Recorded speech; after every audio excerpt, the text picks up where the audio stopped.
7 variety 7 நிமிஷம். அந்த நம்ம வந்து பாடியில இருக்கக்கூடிய ஆரோக்கியத்தை நம்ம ரெனியூவல் பண்ணிக்கிறோம். ஓகே, பாருங்க. ஃபர்ஸ்ட்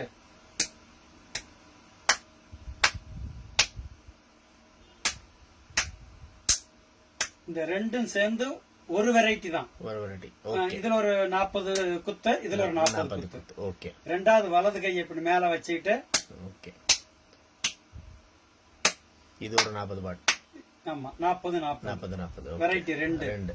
3வது, அதாவது இது முதல்ல பண்ண வெரைட்டி எதுக்குன்னா ஹார்ட் வந்து நல்லா பம்பிங் ஆகும், நல்லா ஒர்க் ஆகும். ஓகே. 2வது வந்து முதுகு வலி இருக்கவே இருக்காது.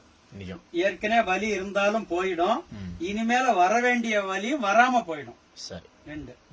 3வது பாருங்க, விரலுக்குள்ள விரல நுழைச்சிக்கிட்டு இப்படி தேய்க்கிறது. எண்டு மட்டும் தான் கை இதாகணும். ஆமா, டச் ஆகணும். ஆமா, இந்த இடத்துல வந்து அப்படியே சூடு ஏத்துறோம். சரி சரி சரி, சூடு ஏறிடும். ஒரு நிமிஷம் விடாம இப்படி நீங்க ரன் பண்ணீங்கன்னா 120 தடவை இப்படி ஆகும். சரி, 120 தடவை பண்ணி இப்பவே கை சூடு ஏறிடுச்சு பாருங்க. ஓகே. இந்த சூடு எதுக்குன்னா இடுப்புல இருந்து கீழே பாதம் வரைக்கும், பாதம் எரிச்சலா இருந்தா கூட சரியா போயிடும். பம்பிங் பிளட் சர்க்குலேஷன் வந்து பிரமாதமா இருக்கும். ஓகே. 3. 4.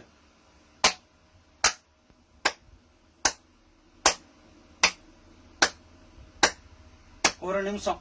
அது 50 தட்டோ 60 தட்டோ இல்ல 100 தட்டா கூட இருக்கலாம். பண்ணீங்கன்னா இது வந்து மொத்த நம்ம பாடியில 7 சக்கராஸ் இருக்கு. சுவாதிஷ்டானம், மூலாதாரம், சுவாதிஷ்டானம், மணிப்பூரகம், அநாகதம், விசுத்தி, ஆக்ஞா சக்கரம், துரிய சக்கரம்னு 7 சக்கராஸ் இருக்கு இல்லையா? இப்படி தட்டும் போது அந்த 7 சக்கராசுமே ஆக்டிவேட் ஆகும்.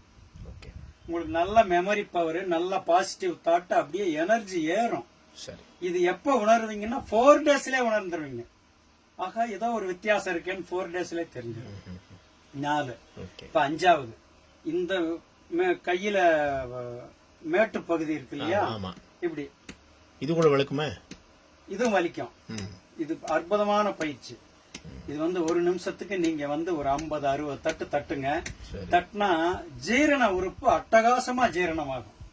ஜீரணம் ரொம்ப நல்லா. எல்லாருக்குமே வியாதி வர்றதுக்கு காரணம் ஜீரண கோளாறு தான்.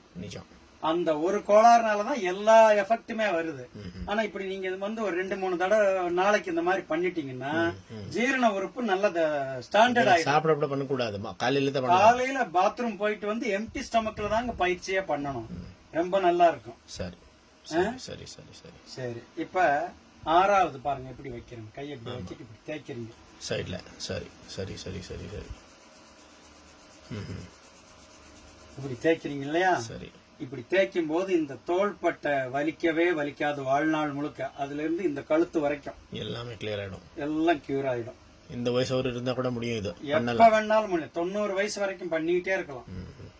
அப்புறம் 7வது லாஸ்ட் பயிற்சி, கையை இப்படி நம்ம வச்சுக்கிறோம். இப்ப நம்ம கோவில்ல மணி ஆட்டுறோம் இல்லையா?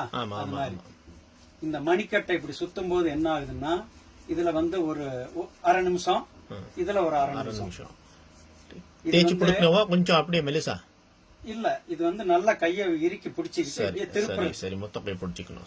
இப்படி பிடிச்சிட்டு திருப்புறது. சரி. இதுல என்ன எஃபெக்ட் கிடைக்குதுன்னா, குழந்தை பாக்கியம் இல்லாம இருந்தா கூட குழந்தை உற்பத்தி ஆகும். இதுல என்ன அப்படி எஃபெக்ட்னா, என்ன இது பிளட் கவுண்டிங் வந்து ஹெவியா கூடும். பிளட் கவுண்டிங் அட்டகாசமா இன்க்ரீஸ் ஆகும். அதுக்காக ரைட். இதை தொடர்ந்து தினம் காலையில பண்ணுங்க. ஒரு வித்தியாசமான உணர்வு நமக்கு வரும். வாழ்க வளமுடன்.